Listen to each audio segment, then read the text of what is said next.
donne cette liberté de nous réjouir en toi.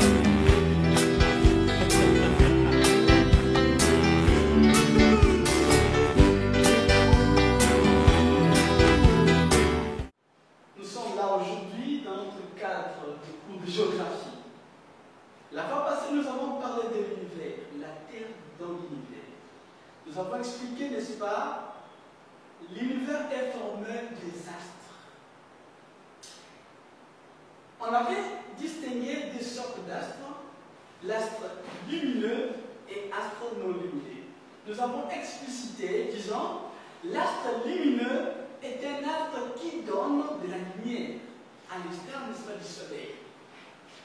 Nous avons encore expliqué l'astre non lumineux, n'est-ce pas, est un astre qui ne fait que recevoir de la lumière, entre autres la Terre. Alors, lorsque ces organes, on parle de ces organes dans l'univers, qui circulent autour du Soleil, c'est ce que nous appelons les systèmes solaires. Donc aujourd'hui, ça fait même l'objet de notre petite séquence. Par définition, qu'est-ce que l'on appelle système solaire? On appelle système solaire l'ensemble des astres soumis au champ de gravitation du Soleil.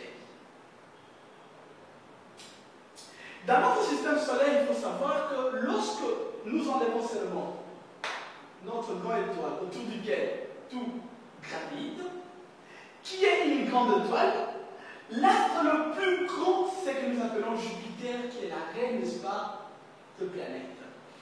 Cela, ce n'est pas les nuits, mais au ciel nocturne, on peut voir ça. Je m'en vais préciser un tout petit peu parce que Jupiter, c'est un nom étranger que nous avons hérité des Romains. Les Romains, ce sont des peuples polythéistes, ils prient plusieurs seigneurs, ils croient plusieurs dieux. Jupiter, c'est le dieu, n'est-ce pas, de foudre.